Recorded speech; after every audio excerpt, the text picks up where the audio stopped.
The sun only seems so much bigger because we're close to it. There are billions of stars we can't even see which are just as magnificent. It's all a matter of perspective. Welcome back to Spirit Box Radio.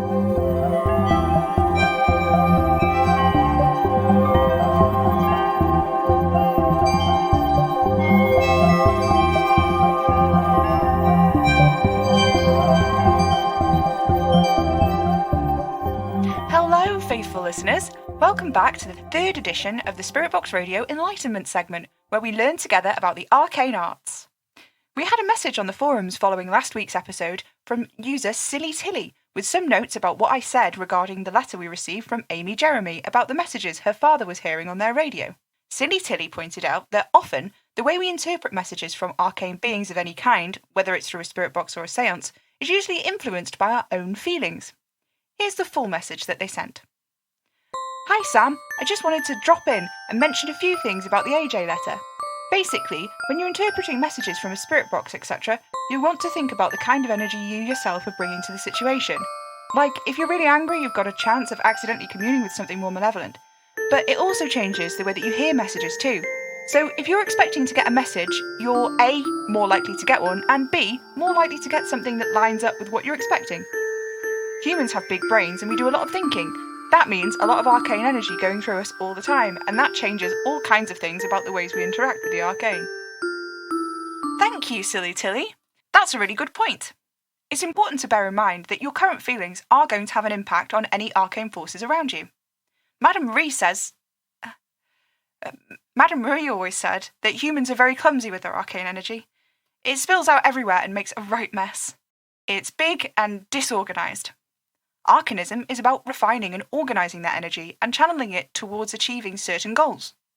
You're absolutely right to point out the ways your own mood can have an impact on the kinds of messages that you pick up, and on the impact of... Oh no! The lamp! It just burst! I'm sorry, no, get down from there. You're going to get glass in your beans.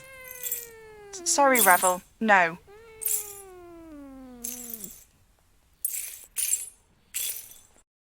There, it's gone. You can get on the desk again now. Sorry, faithful listeners, I don't know. Oh, goodness. It's dark in here without the lamp. The overhead light burst a few days ago when I was down here and... I'm not sure what that noise is, but that keeps happening too. Maybe there's a problem with the wiring. Anyway, what was I saying? Emotions can have a big impact on your practice of the arcane arts, and that's not necessarily a bad thing, but it's definitely something to bear in mind. When I read Silly Tilly's message, I immediately thought of this specific passage in the Little Book of Big Magic. Every action has an equal opposite reaction. Whilst most physical laws do not apply literally to that regarding arcanism, arcana, the arcane arts, this third law of Isaac Newton is one exception of a slim number. Just as this law applies in the pushing and pulling of objects, so it applies to the cutting and tying of various strands of arcane energy. However, where in physical laws this law could be paraphrased as what goes up must go down, in arcanism it's best understood as all action has a price. In instances where this does not seem immediately apparent, one should be suspicious. Payment can be deferred, but never dodged entirely.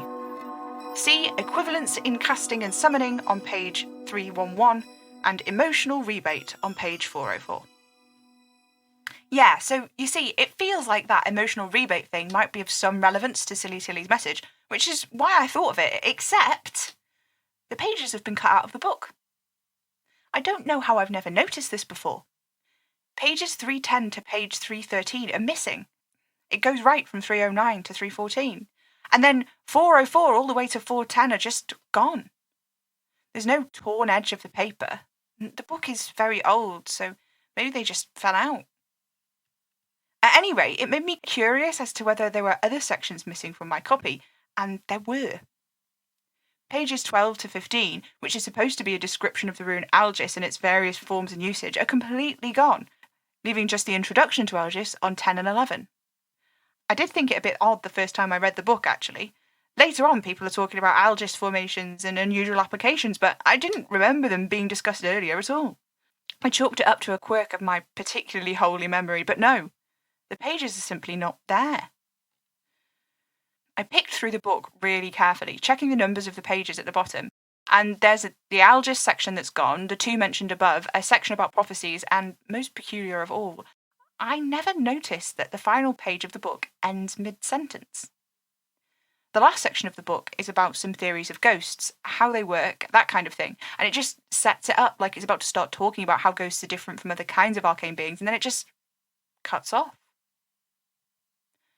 I didn't think anything of it the first time I read it. Maybe I should have, but I didn't. It's an old book, 100 years at least. The cover is very roomy around the pages, but I'd always assumed that it was because the leather had stretched. But holding it upright in my palms and looking down at the gap between the pages and the back cover, the triangle void of missing pages, when I press it somewhat shut, there's got to be at least 50 pages gone. I wonder, do any of you happen to have a copy, faithful listeners? I wouldn't even ask to borrow it. I'm just curious to know which parts of the book are actually gone. If you could leave a message on the forums for me about it, that would be great. Speaking of the forums, a couple of you on there were asking for updates about Kitty the investigator, who has, of course, returned to the Impossible House to see if there are any changes since the office appeared under the basement studio I'm currently broadcasting from. I've not heard too much from her just yet.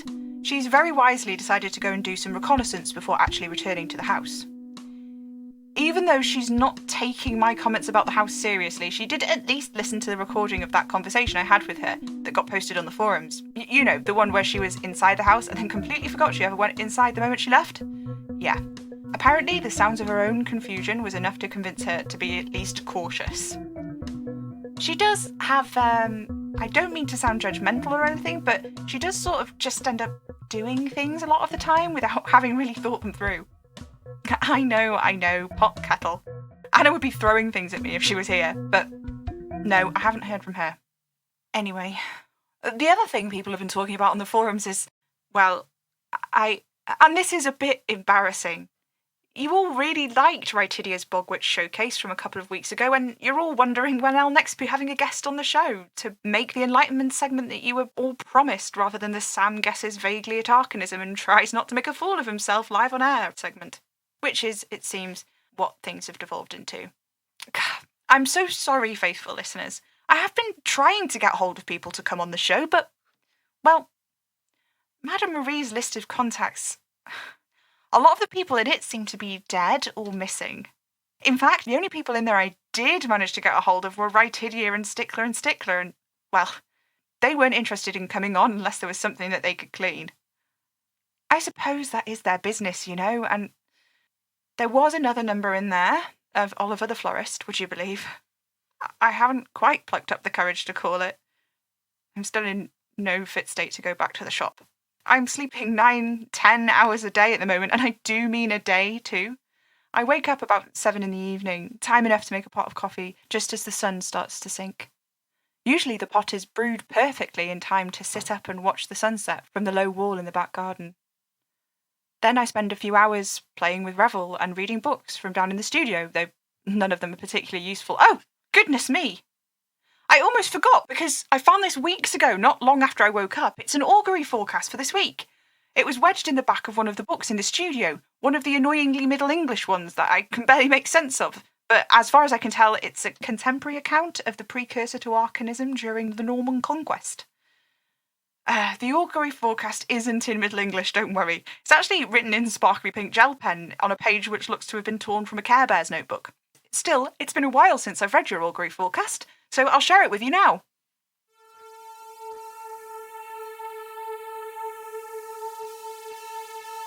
A breeze in the early hours of the summer solstice ruffles the feathers of a local dove and suggests this may be a good time to try a new flavour of ice cream. If you have blue eyes, avoid walking next to train tracks this month. Just don't. It's not worth it.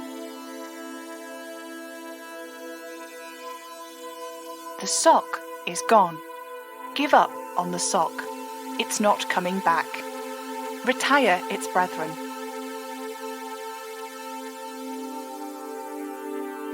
For blackbirds in the garden, mean that the weather will be unusually balmy in Yorkshire on the coming Tuesday. The wind is howling in a minor key. Do not attempt to clear out the cupboard under the stairs until it stops. It's calling to something buried deep in those boxes and bags. You must wait until it slumbers. And so concludes the augury. What was... You have one new message. What? I don't know what to tell you except that you have one new message. Was that you, the bang? No idea. I was too busy receiving this one new message that you have. Right. Sorry, okay, You said you were going to check in with me more regularly. I know, I'm sorry, things have been off. Well, how do you think things have been for me? Sorry. We could have commiserated. Instead, you just get up and walk around with your legs and you don't even stop to say hi everyone in a while. I'm sorry, I'll do better. Do you want to hear this message or not? I do, but... Are you okay, recording machine? I really didn't mean to neglect you like this. I'll dust you when the show's finished if you like. With the feather duster, not the nylon? Only the best for you, recording machine. Oh, all right. I forgive you. I'll play you your message. Oh, I am so glad that we found you. It's been so long.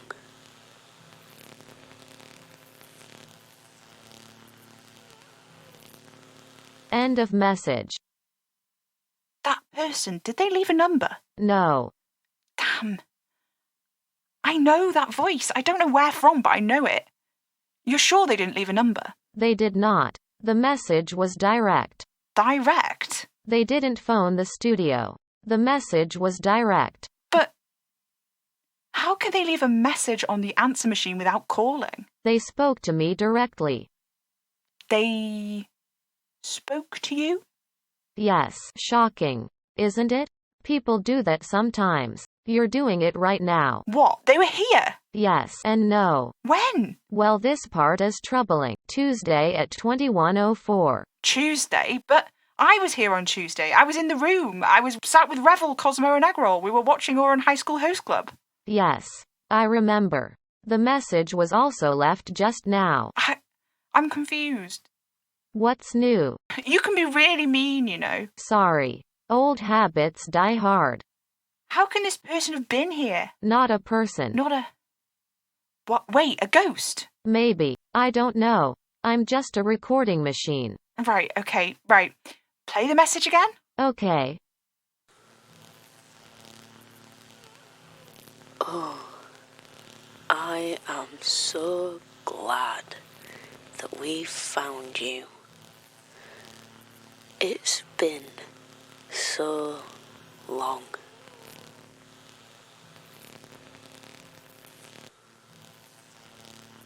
End of message. So glad we found you. We. It could always be the royal we. I guess, but I don't know. Again! What was that? I don't know, but I did hear it that time. Well, that's something at least. God, sigh. You know, this morning when I was making my tea before I went to bed, I was just holding the mug in my hand and it shattered, and the liquid stayed there for a moment, hovering in the shape of the mug before it fell. It was like time slowed down, and then it was all over me. The tea, not time. I don't know, is it me? But how could it be me? I can't do anything. I'm useless.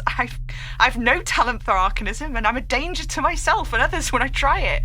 That's what Madame Marie always said. Magic doesn't just come from nowhere. It's just another name for arcane energy. It has to be channeled, focused. You can't do magic by accident. It has to be intent.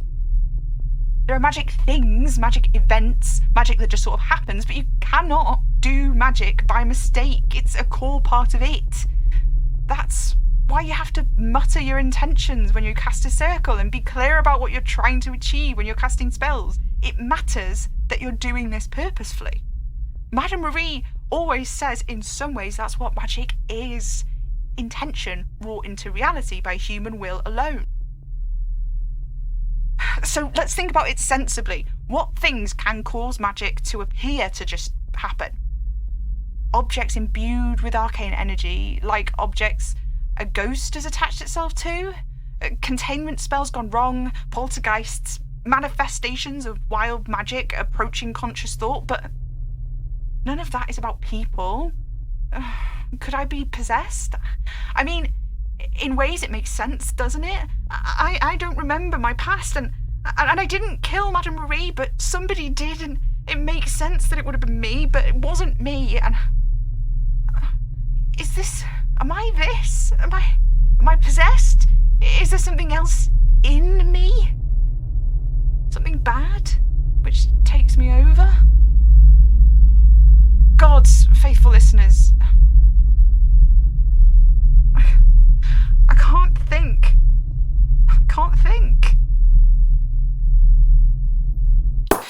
God, the light in the bathroom just blew. It wasn't even on, it just flared up and then it sounded like it burst, didn't it? I'm sorry, Revel. I didn't mean to scare you. I'm so sorry. I'm sorry. I know, Revel. I'm scared too. What am I? What's happening to me? Right. You're right. I can't just sit here. There's no way to know who was calling, who we is, and what they had to do with Madame Marie's death. And there's no point in speculating about me, about this. I don't know what to do, though, Revel. I'm trying to keep my chin up and forge ahead, but... no. I won't believe it. When I said I didn't kill Madame Marie, Anna said I wasn't lying. She knows when people are lying. She always has done. It's her gift. Just like Kitty is strong enough to bench press 500 pounds despite being 5'0" and never setting foot in a gym in her life. They have their gifts and I have my... affliction. That's what Madame Marie called it. Spiritually challenged. Oh, God's Revel. What if I'm a monster? Yes, quite right.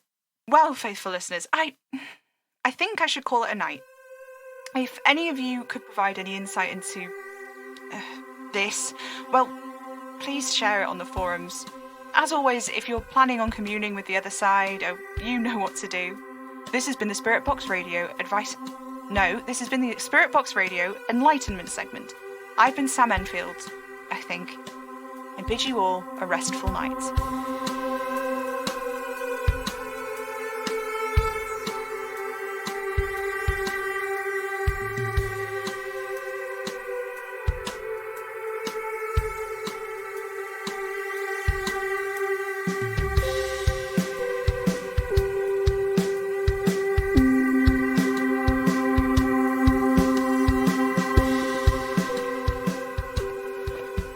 Spirit Box Radio is a podcast distributed by Hanging Sloth Studios under a Creative Commons Attribution 4.0 Share-alike International License. It was created by me, Pippin Odomajor, the voice of Sam Enfield. Billy Bray is the voice of Scourge. Music is by Maybe Wednesday. If you like the show, let us know on Twitter at Hanging Sloths or stop by our website hangingslothstudios.com. If you'd like to help us keep making Spirit Box Radio, you can send us a tip on ko-fi.com/Hanging Sloths or become a Slothling on Patreon at patreon.com/Hanging Sloth Studios, where you can get early access to episodes plus loads of other great rewards. You can buy merch in our coffee shop or on our spring merch store, links in the description. Spirit Box Radio is recorded in front of a dead studio audience.